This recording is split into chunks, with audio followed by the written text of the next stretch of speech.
सभी लोगों की राम राम जय जय राम। आशा करते सब लोग कुशल मंगल होंगे। एक राजा धर्मात्मा थे, उनकी कहानी है। और रानी की फांसी देते हैं। देखिए कैसे फांसी वो देते हैं रानी की। राजा के नगर में सब लोग कुशल मंगल रहते थे। कुछ दिन राजा के बेटे नहीं हुए, तब गांव नगर वासियों ने बोले राजा साहब दूसरी शादी कर लो, इस राज को चलाने वाला उत्तरदायी तो कोई हो। राजा को बात समझ में आई। राजा ने तुरंत कुछ दिन बाद शादी दूसरे किया। होते करते कुछ दिन बीते, रानी गर्भवती हुई।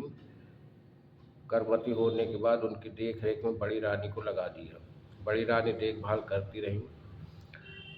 करते करते कुछ दिन बाद उनके 9 महीना पूरे हुए। तब उन्होंने एक दाई बुलवाया। दाई बुलवा के जब पीड़ा शुरू हुई तो दाई को वहीं बिठा दिया, और वो पीड़ा शुरू के कारण वो रानी हो गई बेहोश। जब रानी बेहोश हो जाती हैं तभी रानी बड़ी बोलती हैं कि लो ये कुछ चांदी सोने के सिक्के, और जो भी पैदा होगा उसको जंगल में छोड़ देना। दाई ने पैसे के लालच में बोली ठीक है। उसके एक लड़की और एक लड़का जन्म लेते हैं छोटी रानी के।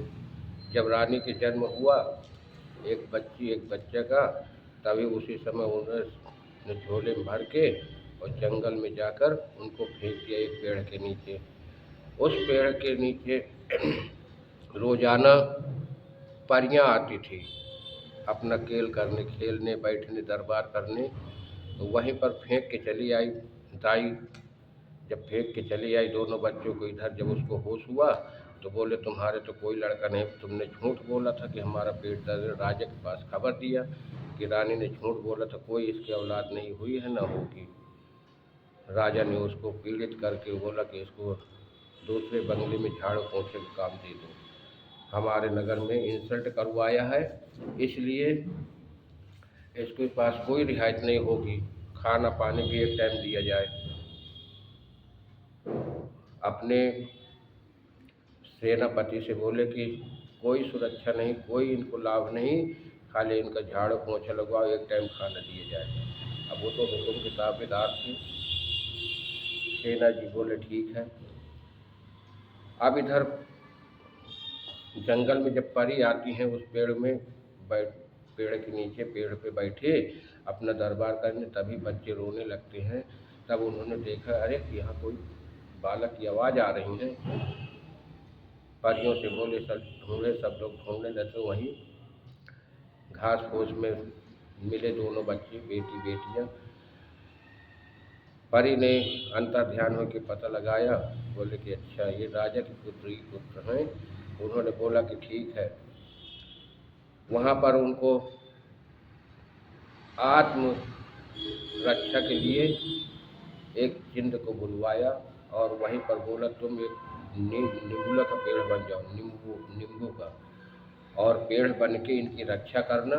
हम इनको अमरता का वरदान देते हैं, ये बढ़िया फूल बन जाएंगे। परी ने वो ऐसा ही किया। लड़की बढ़िया फूल बनी रात रानी का, और लड़का बना गुलाब का। अब दोनों वहीं पर रहे, अपना धीरे धीरे बड़े होने लगे। जब उसमें फूल खिले कुछ दिन बाद तो सारे नगर में खुशबू फैली। जब खुशबू फैली नगर के आदमी बोले कि यार इधर कोई क्या बात है, बड़ी खुशबू आती है जंगल से।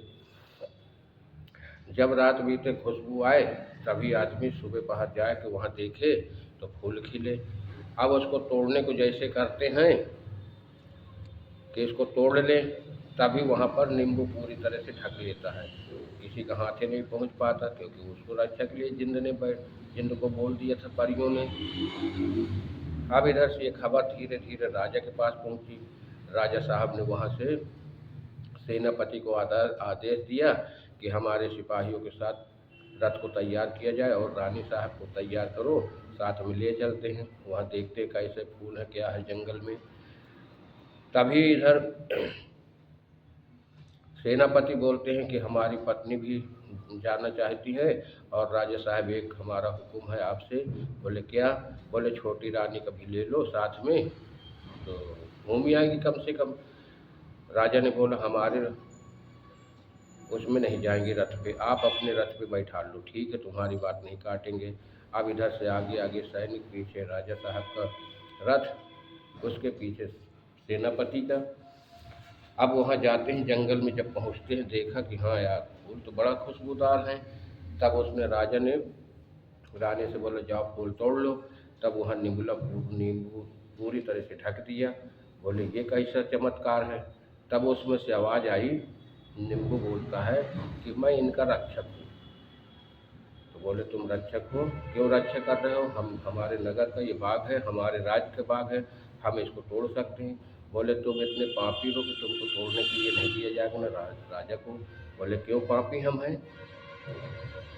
तब उसने जिंद ने पूरी बात बताया उसको कि ये तुम्हारी छोटी रानी के बालक हैं और छोटी रानी को तोड़ सकते हैं। तब छोटी रानी को बोले कि ठीक है भेजो।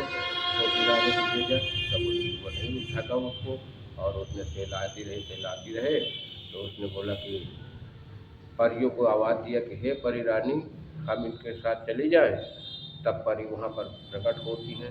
बोले कि राजा तुम पापी हो और ये रानी जो है सत्य है, इन्हीं के ये बेटे हैं और जंगल में हमको मिले यहाँ पर, हम इनकी रक्षा के लिए इनको आत्म रक्षा का वरदान दिया और ये हमारा जिंद है जो रक्षा कर रहा है इनकी। उन्होंने बोला हमारे तो कोई बालक नहीं हुए। बोले अपनी बड़ी रानी से पूछिए। तो बड़ी रानी से पूछा गया। बड़ी रानी ने तब बताया कि हाँ तुम्हारे एक लड़का पैदा हुआ है, हम सोचे कि हमारे कोई मान सम्मान नहीं होगा राजा के दरबार में आपके सामने, इसलिए हम ताई को कह के इनको फेंकवा दिया था। अब ये पता नहीं वही है कि नहीं, क्योंकि उनको जंगली जानवर खा गए होंगे। तो कहें तुम जब तोड़ते हो तो ये फूल टूटते नहीं हैं, नींबू ढक लेता है, छोटी रानी को देखो क्यों नहीं ढका है। तब राजा ने दाई को बुलवाया। दाई से पूछा गया। दाई ने कहा हाँ राजा साहब ये सत्य है। बोले कि ठीक है, हम तुमको सबको सज़ा देंगे, सेनापति को भी सज़ा मिलेगी फांसी की, रानी को भी मिलेगी, तुमको दाई को भी मिलेगी, तुमने ऐसा अनर्थ क्यों किया। तब परियों ने बोला कि नहीं, सेनापति तो निर्दोष है, क्योंकि वो बाहर रहती, इतना है कि उन्होंने जांच नहीं किया और सबसे बड़े पापी आप हैं कि आपने पहले निर्णय लेना चाहिए, तब उसके बाद फैसला सुनाना चाहिए। आपने तो फैसला उनको दे दिया कि जाओ झाड़ू पोछा करवाओ इनसे, लेकिन पूरी तहकीकात किया नहीं है। और न सेनापति आपने की आपकी किया है। बोले कि फिर क्या करें हम? कह रानी की फांसी दे सकते हो, बाकी और किसी की नहीं। तब राजा ने उनको कहा कि ठीक है परियों की रानियाँ, हमारे बच्चे हमको वापस कर दो और हम जैसा आप कहोगे वैसा ही करेंगे। तब उन्हें अंतर ध्यान हुई। परियों ने और बढ़िया दोनों बालक को तैयार कर दिया, लड़की लड़का को। अब इधर से राजा उनको लेके परियों को प्रणाम किया और आते हैं अपने राज्य में। राजगद्दी का सिंहासन उसके सर पे रखते हैं बालक के, और उस रानी को सजा सुनाते हैं। चौराहे पे, भरे चौराहे पे रानी की फांसी देते हैं और आदेश करवाते हैं, डुग्गी पिटवाते हैं कि जो भी कसूरवार होगा उसका पहले परीक्षण होगा, निर्णय होगा, उसकी जांच पड़ताल होगी, और आप सेनापति उसको बिना निर्णय के, बिना जानकारी के कोई फैसला हमें नहीं बताएंगे। तब सेनापति ने कहा ठीक है महाराज, जैसे हुक्म आपका वैसे ही तामील होगी। और रानी की फांसी हो जाती है। छोटी रानी को मान सम्मान के साथ रानी बनाते हैं, बड़े प्यार से रहने लगते हैं, पूरा नगर खुशहाल मंगल हो जाता है। इसी के साथ समाप्त करते हैं कहानी, फिर दूसरी कहानी के साथ आपको मिलते हैं। तब तक के लिए नमस्कार, जय जय राम। अपनी राय जरूर लिखना दोस्तों। नमस्कार।